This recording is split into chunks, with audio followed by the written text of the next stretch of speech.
proyek memperbaiki akhlak manusia di tengah-tengah dunia pada ketika itu. Eropa masih biadab, Afrika belum dikenal orang, Asia sungguh sangat terbelakang, dan semenanjung Arabia dari berbagai aspek kehidupannya dikenal sebagai masyarakat jahiliyah. 13 tahun pertama dari perjuangan selama periode Mekah, apa yang dilakukan oleh baginda Rasul tidak lain adalah memperbaiki akhlak manusia kepada Allah Subhanahu wa ta'ala dengan menanamkan roh, jiwa dan semangat tauhid. Kita tahu bahwa masyarakat jahiliyah menyembah batu, menyembah patung, menyembah berhala yang mereka buat sesuai dengan kekayaannya masing-masing. 360 berhala di sekeliling Ka'bah merupakan bukti nyata dari sesembahan mereka. Yang kaya membuat berhala dari emas lalu disembah, yang setengah kaya bikin patung dari perak lalu disembah, yang hampir miskin bikin Tuhan dari kayu lalu disembah, yang miskin benar tepung terigu diadonin lalu dibentuk seperti wujud seseorang kemudian disembah, dan apabila selesai nyembah perutnya terasa lapar, Tuhannya habis dipretelin. Sepanjang sejarah kemanusiaan cuma masyarakat jahiliyah saja yang sampai makan Tuhan.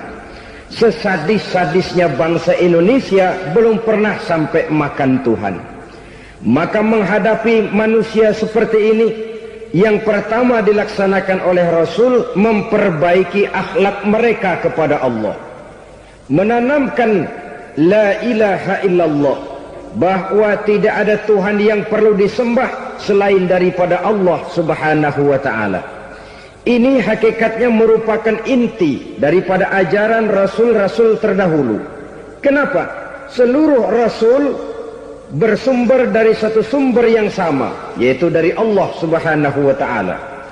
Maka prinsip ajaran ketuhanan yang mereka bawa tentu saja sama. Nabi Adam mengajarkan la ilaha illallah, Nabi Nuh mengajarkan la ilaha illallah, cuma tentu sambungannya Nuh Rasulullah. Nabi Ibrahim mengajarkan la ilaha illallah, Ibrahim Rasulullah. Nabi Musa mengajarkan la ilaha illallah, Musa Rasulullah. Bahkan Nabi Isa mengajarkan la ilaha illallah, Isa Rasulullah. Dan Nabi Muhammad mengajarkan la ilaha illallah, Muhammadur Rasulullah.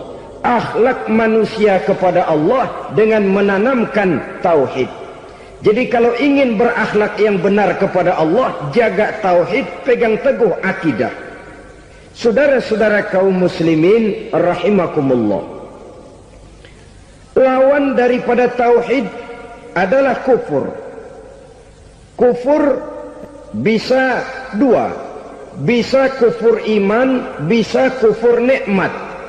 Kufur itu sifatnya, kafir itu orangnya.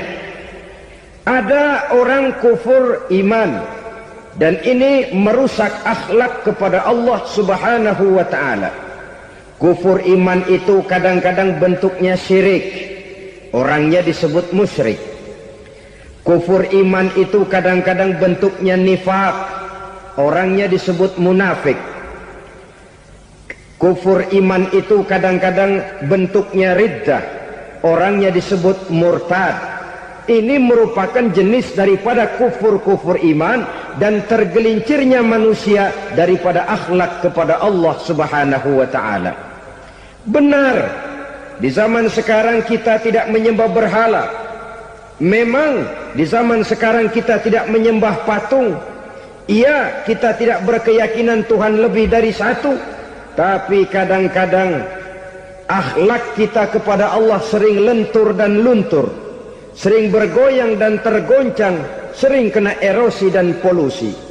Bahwa kita tidak menyembah Latta, Uzza, Manat dan Hubal seperti masyarakat jahiliyah dahulu, memang Tapi Latta zaman sekarang, Uzza zaman sekarang, Manat dan Hubal di zaman sekarang, berhala-berhala di abad kita sekarang ini, kadang-kadang bernama harta, kadang-kadang bernama wanita, kadang-kadang bernama tahta, mungkin juga bernama Toyota.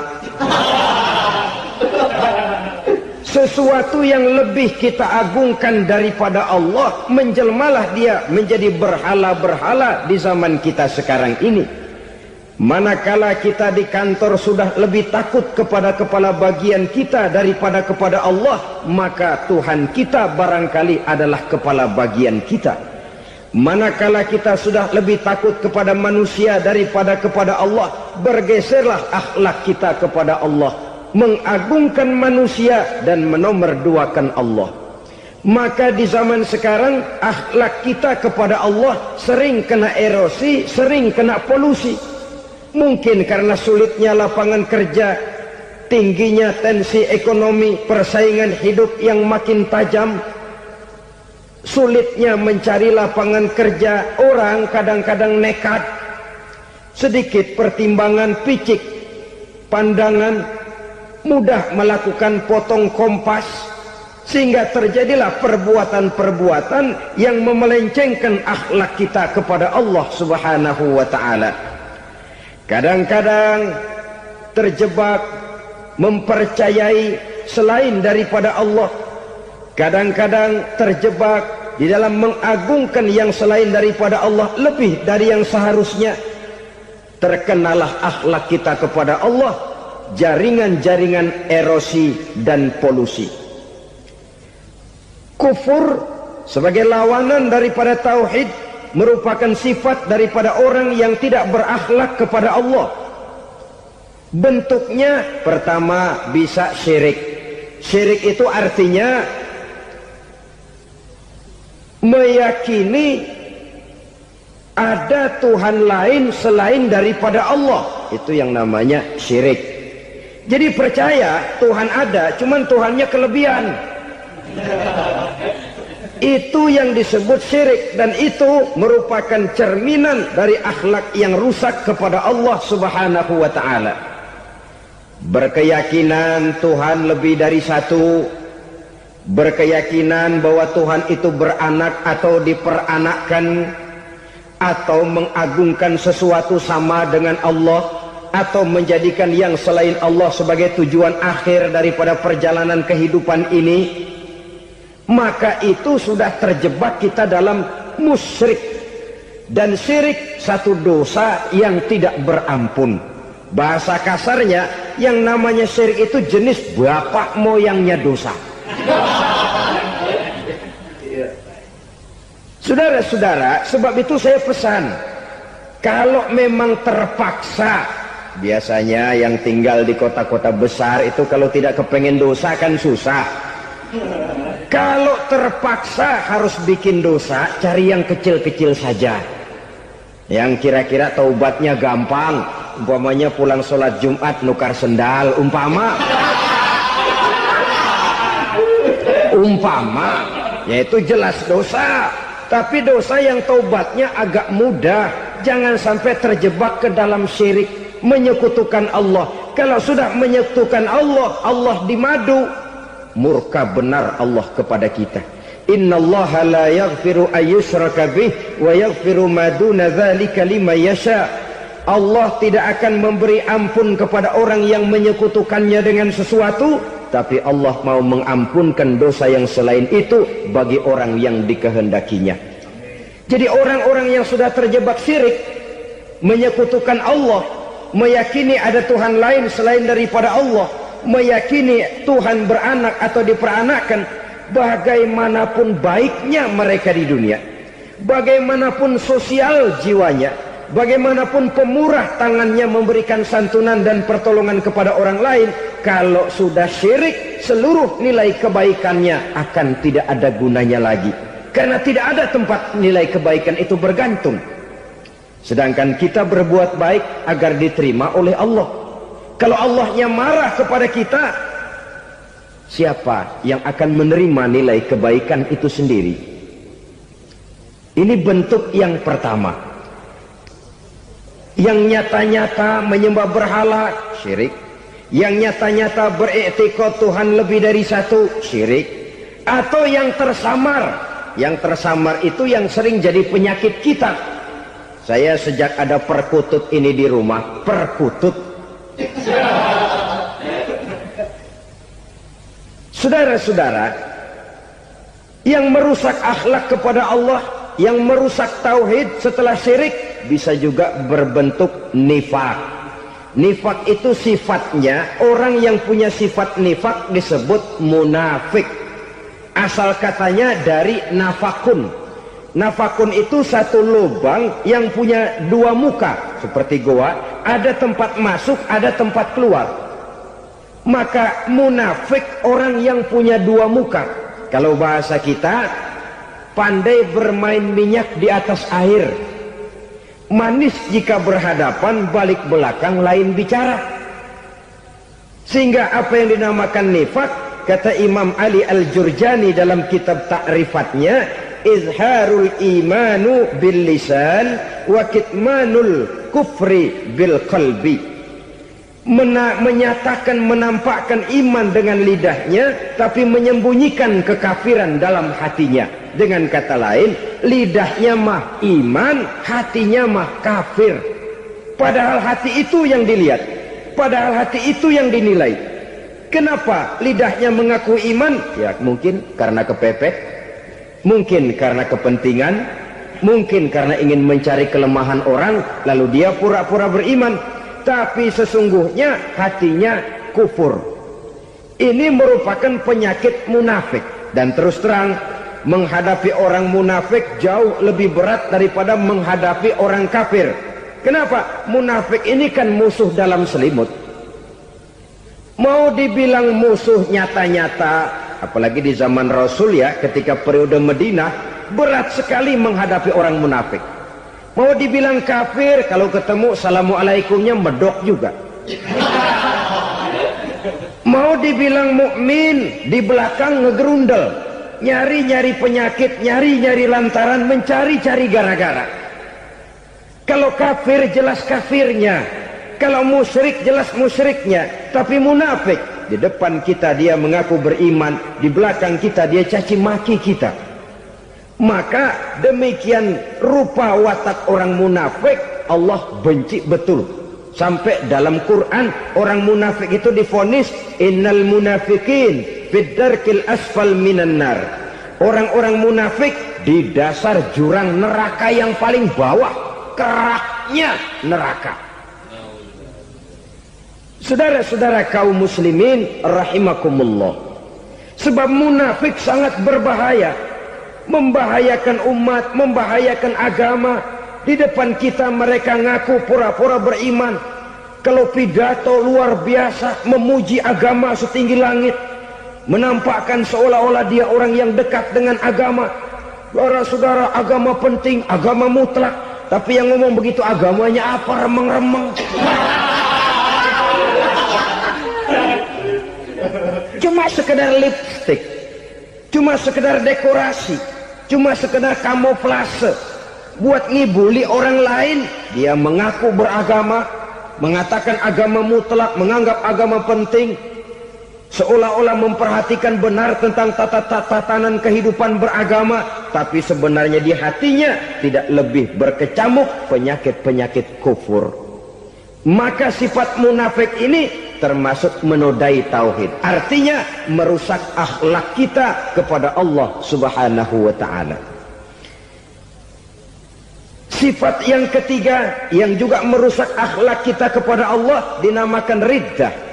Riddah itu sifatnya, orang yang punya sifat riddah disebut murtad. Murtad keluar dari Islam. Keluar dari Islam tentu tadinya di dalam Islam. Oleh satu perbuatan dia bisa menjadi murtad. Misalnya tadinya dia iman benar kepada Allah, tapi melarat. Kadang-kadang sehari masak, 3 hari libur. Akhirnya oleh kesulitan ekonomi dia tidak kuat.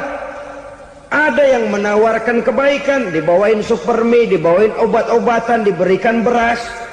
Goyah imannya, keluar dia dari Islam, ikut agama orang yang memberikan pertolongan kepadanya, memilih kesenangan sebentar dengan mengorbankan kebahagiaan yang kekal. Maka orang semacam itu riddah sifatnya, murtad orangnya, keluar dari Islam. Dan yang menyebabkan kita murtad bukan cuma orang nyata-nyata memproklamirkan diri keluar dari Islam tapi lalu mengikuti agama orang lain. Bukan cuma itu. Mengakui ada Rasul lagi sesudah Nabi Muhammad bisa menyebabkan kita murtad. Mengingkari nikmat Allah bisa menyebabkan kita murtad. Meyakini semua agama benar bisa menyebabkan orang menjadi murtad. Meragukan kesempurnaan dan kelengkapan Al-Quran bisa menyebabkan orang jadi murtad. Mengingkari sunnah bisa menyebabkan orang menjadi murtad. Banyak hal-hal yang bisa mendatangkan penyakit riddah dan membuat pelakunya menjadi murtad. Dan ini menodai akhlak kita kepada Allah Subhanahu wa ta'ala. Itu tadi kufur iman, saudara-saudara. Nyata-nyata mengingkari Allah, baik dalam bentuk syirik, nifak ataupun riddah. Kufur yang kedua dinamakan kufur nikmat. Apa itu kufur nikmat? Sitru nikmatil mun'im aw ya'malu fi mukhalafatil mun'im. Menutup-nutup nikmat Allah atau melakukan perbuatan yang menentang, bertentangan dengan kehendak yang memberikan nikmat. Jadi kufur nikmat pertama, nutup-nutupin Tuhan. Tuhan jalingin. Duit lu banyak amat, dari mana? Gua kerja. Lalu kerjanya nomor satu. Orang yang berakhlak kepada Allah, dia akan menjawab, kamu uangnya kok banyak, dari mana? Rizki dari Allah. Caranya, saya kerja. Kerja itu cara, rizki itu dari Allah datangnya. Bukankah di zaman sekarang kita sering terpleset? Ini merupakan cerminan dari rapuhnya akhlak kita kepada Allah Subhanahu wa ta'ala.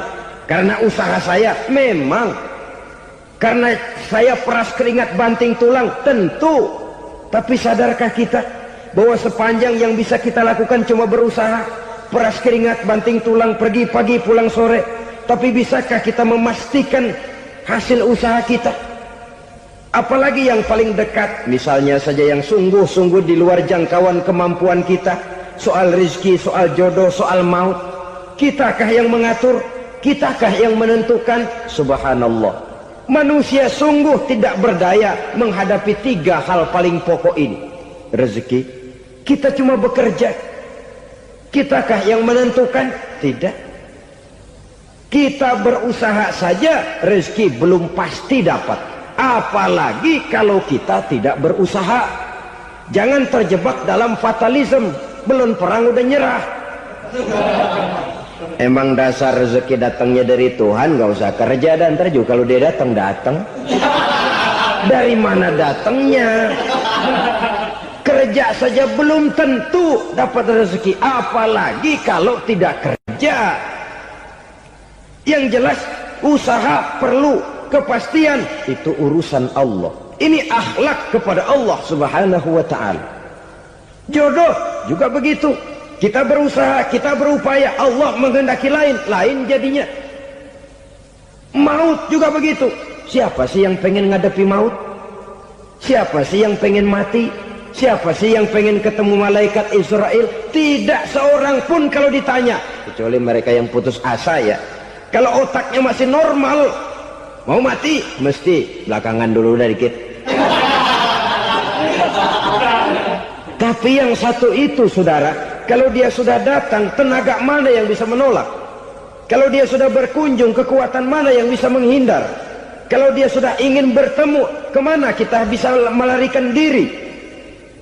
Manusia sepanjang yang dia lakukan hanya berusaha, tapi kepastian, ketentuan dari Allah Subhanahu wa ta'ala. Orang yang kufur nikmat, nutup-nutupin Allah. Dia merasa rezekinya adalah mutlak peras keringatnya. Seolah-olah Allah nggak punya peranan apa-apa di situ.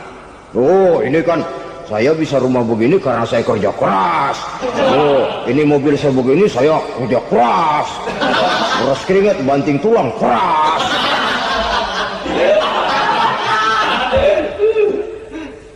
Saudara-saudara kaum muslimin rahimahkumullah.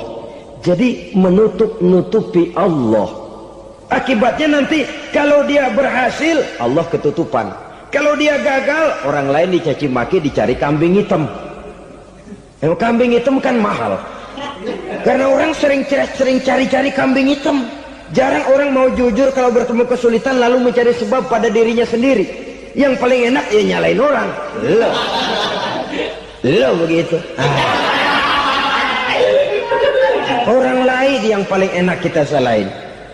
Au ya'malu fi mukhalafatil mun'im, atau dia melakukan sesuatu yang tidak sesuai dengan kehendak yang memberikannya nikmat. Diberikan kita tangan, mulut sih nggak berhenti, terima kasih Tuhan, alhamdulillah saya dikasih tangan. Cuma nih tangan enteng mak nabokin orang mulu. Itu sudah mukhalafatul mun'im, bertentangan dengan kehendak yang memberikan nikmat.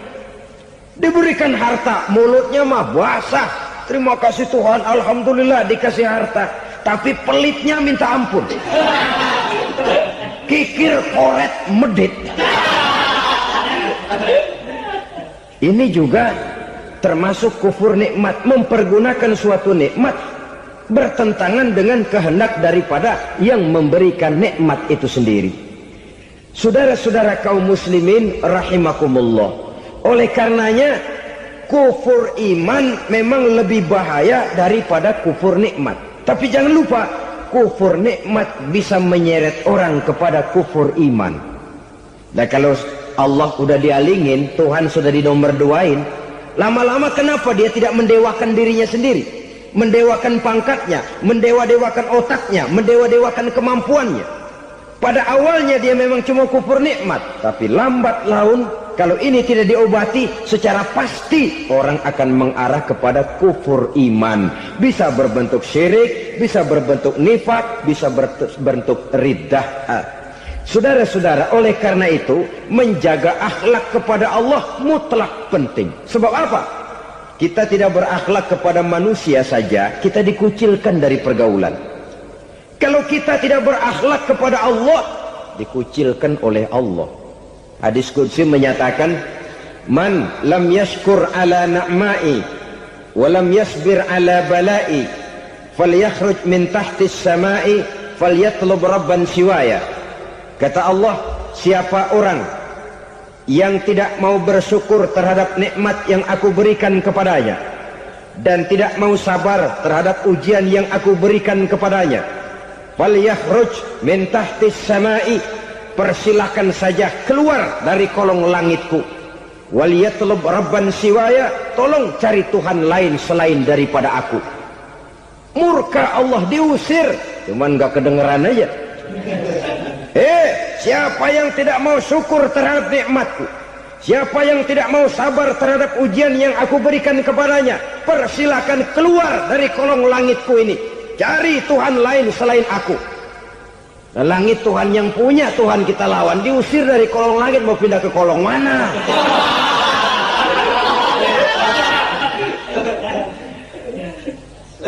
Jadi jangan merasa kufur nikmat kan enteng. Iya, kelihatannya begitu, tidak sebahaya kufur iman. Tapi kufur nikmat ini merupakan anak tangga yang kalau kita sudah mulai naik, kita akan naik terus sampai kepada tingkat di mana kita mengalami kufur iman. Kalau sudah ke sana, maka akhlak kita kepada Allah terkenalah erosi, terkena polusi, hancur akhlak kepada Allah, dan itulah sumber kesengsaraan abadi. Kalau cuma kita tidak berakhlak kepada manusia, barangkali resikonya cuma kehidupan di dunia ini. Mungkin juga ada kehidupan akhirat. Tapi kalau sudah tidak berakhlak kepada Allah, dunia akhirat kita rugi dan celaka. Maka pada kesempatan ini saya mengajak, marilah jaga baik-baik akhlak kita kepada Allah. Satu kali kita bertauhid, sampai mati kita bertauhid. Satu kali la ilaha illallah, jangan tergelincir lagi kita keluar daripada kalimat itu. Satu kali kita bertuhankan Allah, jangan bertuhan yang lain selain daripada Allah. Jangan sekutukan Allah, jangan samakan Allah dengan sesuatu, jangan mengangkat yang lain sama agungnya dengan Allah. Sebab dengan demikian kita seolah-olah sudah mengotori akhlak kita kepada Allah Subhanahu wa ta'ala.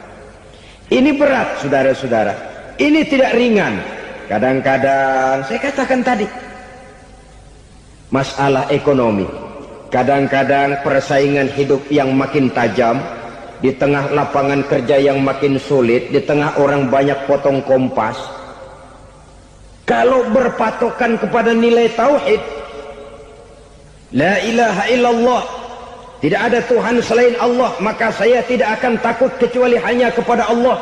Saya tidak akan menggantungkan hidup kecuali hanya kepada Allah. Saya tidak akan minta rezeki kecuali hanya kepada Allah.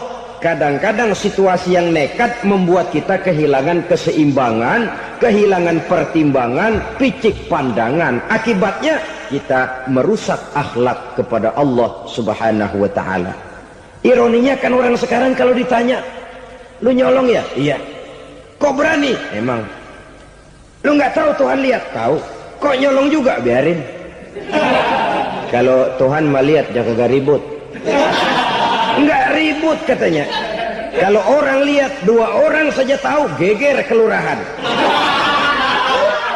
Ini kan sudah mendustai dirinya sendiri, sudah merusak akhlaknya kepada Allah Subhanahu wa ta'ala.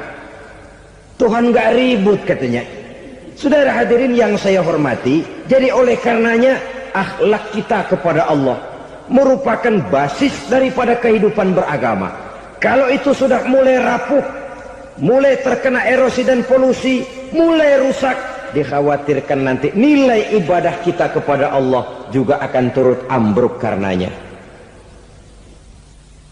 Masya Allah, sangat luar biasa tausiah yang sudah disampaikan oleh guru kita. Sahabat beriman yang dirahmati Allah, tetaplah di channel ini karena kajian ini belum selesai. Tentunya masih banyak lagi hal-hal menarik yang akan disampaikan oleh beliau. Mari kita lanjutkan kembali. Selamat mendengarkan.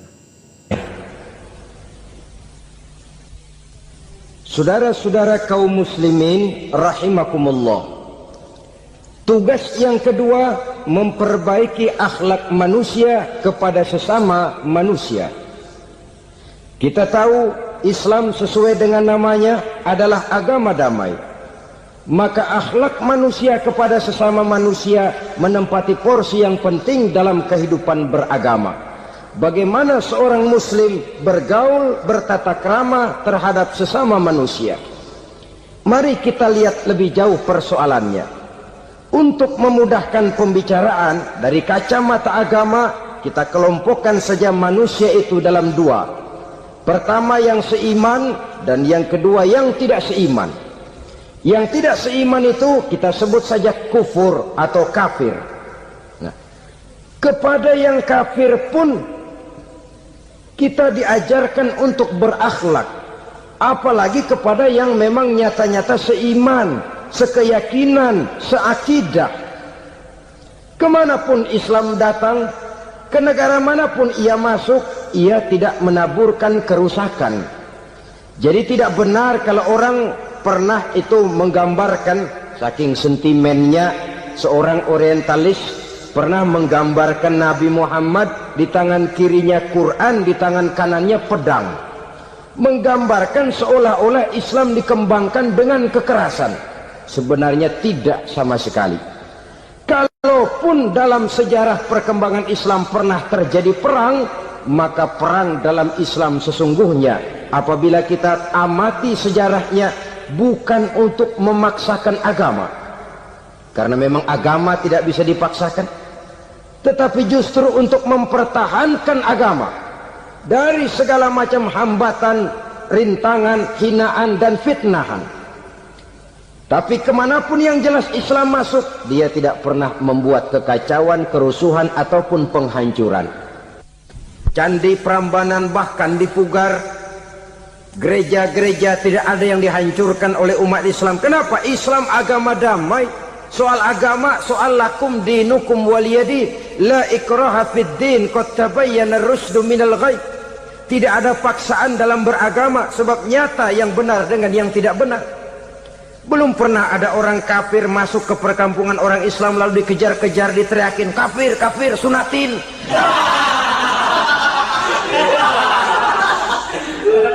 Belum pernah. Kenapa? Islam menghormati orang lain agama. Nah, yang kafir ini macam-macam, saudara. Ada kafir harbi. Nah, ini kafir kerok. Ini kafir yang nyata-nyata memproklamirkan permusuhan kepada umat Islam. Nyata-nyata mengganggu ketenangan umat Islam. Kafir yang seperti ini yang boleh diperangi. Misalnya kita mau sembahyang Jumat dijagain, nggak boleh sembahyang Jumat, getok palanya. Kafir harbi artinya tantangan perang datang dari mereka, bukan kita yang mulai, mereka yang buka front. Prinsipnya umat Islam tidak boleh mencari-cari musuh, tapi pun tidak boleh lari kalau ketemu musuh. Musuh jangan dicari, ketemu jangan lari.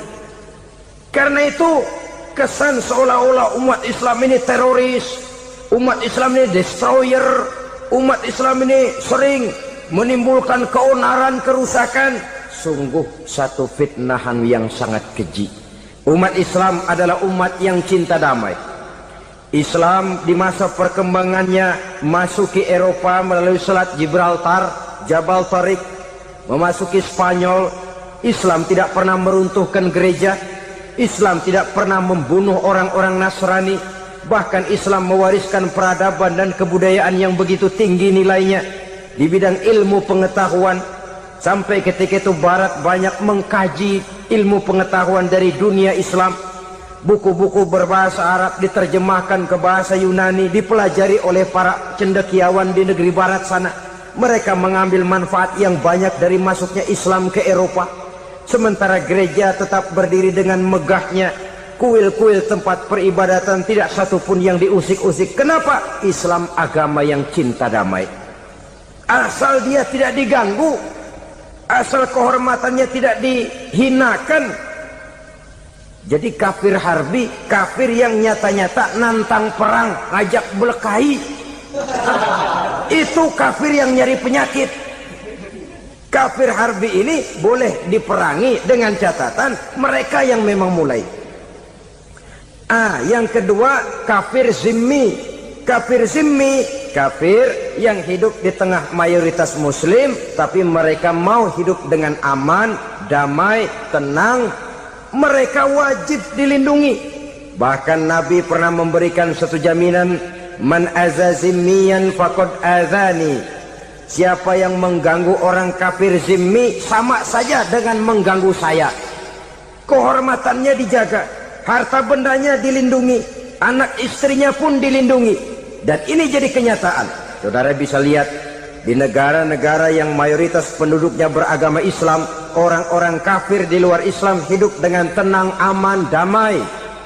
Di Saudi Arabia, di luar tanah haram, di luar Mekah dan Madinah, banyak orang-orang kafir mencari nafkah. Mereka tenang, aman, dilindungi undang-undang. Begitu di Mesir, begitu di negara Indonesia yang berdasarkan Pancasila ini. Kehidupan beragama menimbulkan gairah, rukun, tenang, aman, damai, sepanjang tidak saling ganggu, tidak saling usik, menghargai orang yang sudah beragama, tidak menjadikan penganut suatu agama sebagai sasaran dari dakwah agama lainnya. Saudara-saudara kaum muslimin rahimakumullah. Jadi memang oleh Al-Quran kita dianjurkan asidda 'alal kuffar ruhama bainahum. Tegas kepada orang kafir, kasih sayang kepada sesama muslim. Tapi tegas bukanlah berarti marah-marahan, bukan berarti musuh-musuhan, bukan ngajaki perang. Tegas dalam arti punya garis tentang kehidupan beragama, lakum dinukum waliyadin. Soal kehidupan sosial, mari kerjasama. Bangun jalan, ayo rame-rame. Siskamling, mari bebarengan. Bikin puskesmas, mari sama-sama. Tapi kalau sudah soal agama, itu tidak perlu ada toleransi agama.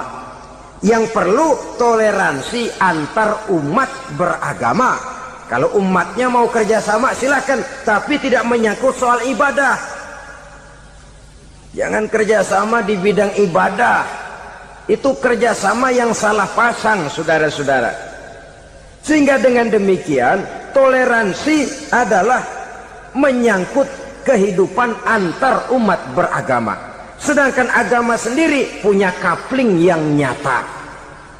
Sehingga dengan demikian tegas kepada orang kafir dalam arti kita punya satu kepribadian, tidak ngambang. Nggak lalu kalau ditanya orang, sebenarnya agama lu apa sih? Ah, gua mah gimana musimnya aja.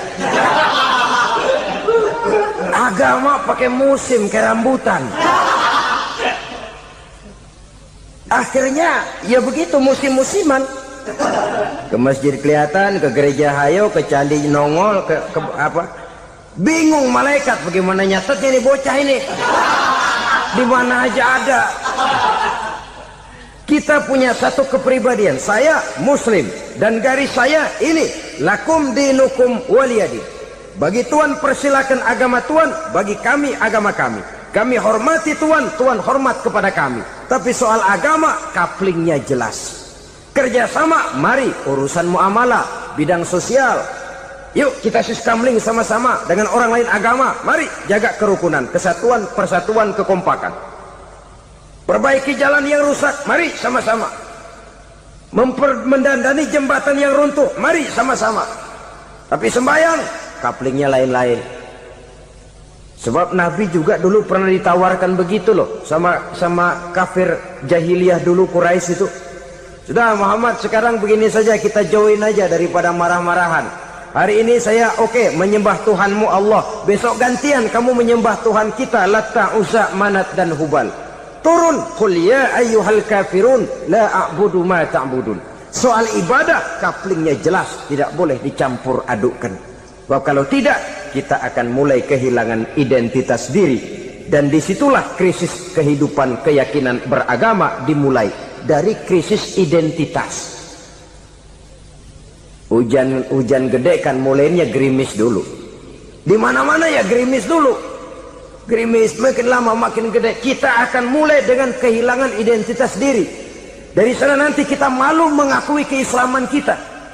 Kalau orang Islam malu mengakui keislamannya, ini kan ironi, menyedihkan.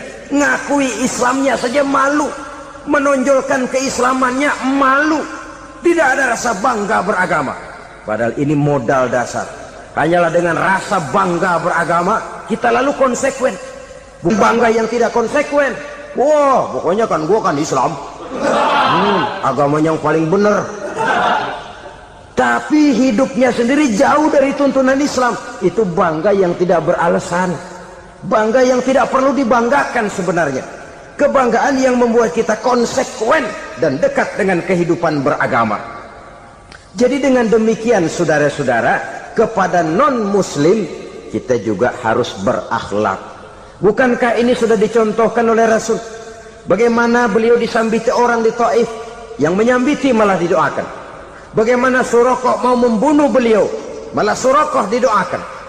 Bagaimana Abu Jahal dan Abu Lahab saking mangkalnya. Ini Abu Jahal pernah gali lubang di kamarnya sendiri, di depan tempat tidurnya.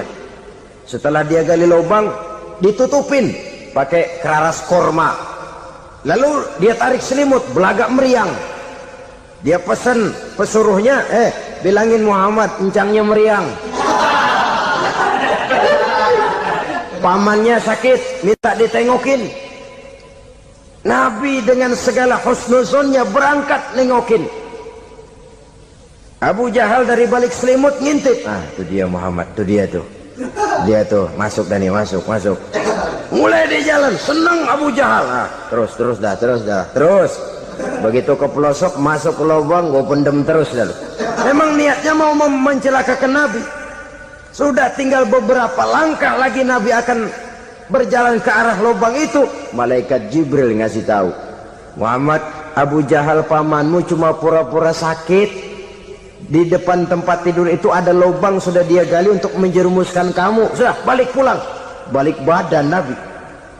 Sudah hampir mau melangkah, kakinya malah muter pulang. Abu Jahal yang ngelihat Nabi sudah hampir jatuh nggak jadi, balik pulang, lupa kalau lagi sakit. Udah Muhammad buruan sini. Nabi ke pintu, dia kejar, dia lupa sama lubang yang dia gali. Begitu dia kejar, dia yang kepelosok masuk ke dalamnya. Sejak saat itu ada pepatah, man hafara hufratan waqa'a fiha. Siapa yang suka nggali lubang, dia sendiri bakal terpelosok ke dalamnya. Jatuh dia ke lubang yang dia gali. Padahal ya paling banter 2 atau 3 meter paling dalam. Dari dalam lubang itu dia teriak-teriak, Muhammad, tolongin, pamanmu kecebur. Kasih tahu Muhammad, kasih tahu. Datang lagi lah pesuruhnya, Muhammad, pamanmu Abu Jahal kecebur, minta tolong diangkatin. Sudah diulur tambang, habis sambung lagi, nggak bisa sampai. Masa iya cuma kamu yang bisa nolong? Apa yang dilakukan Nabi? Balik mau nolongin. Akhlak. Kita kalau ada orang gali lubang buat nyeburin kita, dia sendiri yang kecebur. Gorok gua kagak lemin loh. Mati sekalian dah. Nabi mah enggak, balik nolongin tuh Abu Jahal. Kenapa paman kecebur? Iya Muhammad, tolong, tambang udah diulur-ulur, sambung-sambung nggak sampai. Aduh kasihan paman nih, pegang tangan saya. Nabi cuma ulurin tangan, nyampe dipegang oleh Abu Jahal. Diangkat ke atas, nyampe atas, apa kata Abu Jahal? Tambang bergulung-gulung nggak nyampe, kamu cuma pakai tangan doang kok bisa Muhammad, hebat banget sihirmu. Mukjizat dia bilang sihir, udah ditolongin nyelak lagi, kan yang enak kita injak palanya. Orang dulu bilang wah katanya nolongin anjing kejepit, udah selesai ditolongin malah yang nolong digigit. Saudara hadirin yang saya hormati, kepada orang-orang kafir kita harus berakhlak, menghormati mereka, tidak memaksakan satu keyakinan dalam batas-batas yang ditolerir oleh agama, yaitu pada masalah-masalah sosial dan muamalah. Itu kepada non-muslim, apalagi kepada sesama muslim. Baik akhlak kepada orang tua, akhlak kepada guru, akhlak kepada jiran atau tetangga, itu semua termasuk dalam akhlak kepada sesama manusia. Akhlak kita kepada orang tua, kadang-kadang kita orang timur ini ketularan orang barat. Engkongnya dianggap CS, salaman main kedet aja halokong, engkongnya bahalo dibengong. Saudara-saudara kaum muslimin rahimakumullah, akhlak yang tua kepada yang muda, akhlak yang muda kepada yang tua, kepada jiran dan tetangga, kepada sanak famili dan handai tolan, pendeknya kepada sesama muslim. Tetangga ada haknya, ada hak tetangga yang kalau kita berakhlak itu harus dipenuhi. Contoh kecil, kalau saya beli radio,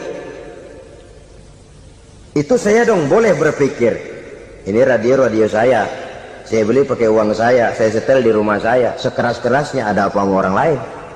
Radio gua, yang beli gua pakai duit gua, gue setel di rumah gue, ada urusan apa sama orang lain? Itu kalau menurut saya. Tapi tetangga sebelah saya kan bisa juga ngomong begitu. Mata gue, yang ngantuk gue tidur di rumah gue, kenapa suara radio lu masuk kemari? Ketika itulah lalu kebebasan saya nyetel radio dibatasi oleh kebebasan tetangga saya yang mau tidur. Ini sudah akhlak namanya. Umpamanya lagi ada Nabi ajarkan, iza tobakhta maraqatan fa'akthir ma'aha wa ta'ahad jiranaka. Kalau kamu masak sayur, banyakin kuahnya, bagiin tetangga kamu. Bukan bagiannya itu yang jadi soal, tapi akhlak kepada tetangga.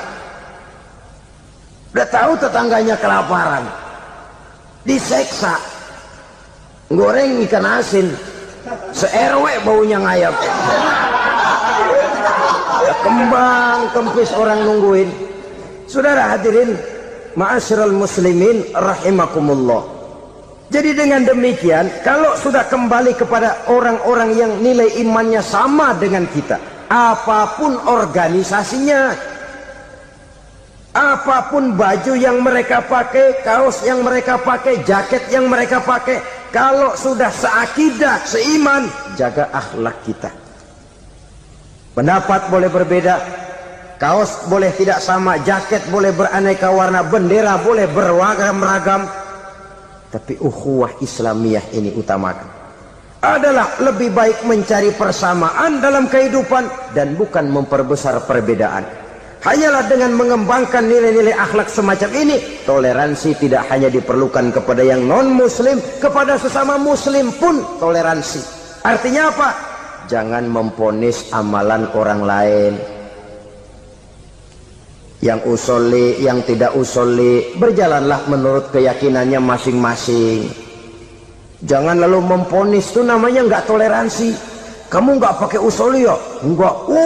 Brengsek. Kamu pakai usolli ya? Iya. Bid'ah. Lah dua-duanya kagak yang benar. Kalau yang sembahyang kagak benar, bagaimana yang kagak sembahyang? Apa itu yang benar? Toleransi, setuju dengan perbedaan pendapat, jangan memponis amalan orang lain. Karena kita hanya beramal, hak menerima adalah Allah Subhanahu wa ta'ala. Jangan sebentar-bentar mencap bid'ah, dolalah, finnar, neraka. Kayaknya neraka kapling orang tuanya kali. Gampang bener masukin orang ke neraka. Kita kadang-kadang bisa toleransi dengan orang luar, tapi kepada sesama muslim toleransi tidak sanggup kita adakan. Mengklaim merasa kita yang benar, orang lain salah semua, itu tidak toleransi namanya. Mentang-mentang jadi ustadz, nih satu-satunya ustadz di sini ya, semuanya mesti ngaji kemari. Kalau nggak ngaji kemari, Islamnya kurang tapi benar. Toleransi. Saudara-saudara kaum muslimin rahimakumullah, lapang dada menghargai orang yang berbeda pendapat, apalagi kalau perbedaan pendapat itu menyangkut hal-hal yang tidak prinsipil, menyangkut hal-hal yang sekunder dalam kehidupan beragama, menyangkut masalah-masalah yang dalam bahasa fikih disebut soal-soal furu'iyah. Tidak usah menyebabkan kita bersih tegang. Kepala sama hitam pendapat boleh berbeda dan halal. Bahkan Nabi mengatakan ikhtilafu ummati rahmatun. Perbedaan pendapat di kalangan umatku bahkan menjadi rahmah, sepanjang perbedaan pendapat itu diiringi dengan rasa toleransi. Tapi kalau sudah main baku hantam, main klaim, memponis orang lain, akhirnya timbullah keretakan. Jangan heran kadang-kadang satu masjid dua kelir. Ya soal kelir boleh kelar-kelir, boleh kelar-kelir, tapi kalau harus terlalu mencolok menyebabkan timbulnya keretakan, saya kira yang akan turun bukan lagi rahmah tapi bala. Bala akan menimpa kita, jatuh kita menjadi umat yang lemah. Oleh karena di antara kita sendiri, sesama kita tidak pandai bertoleransi, tidak lapang dada.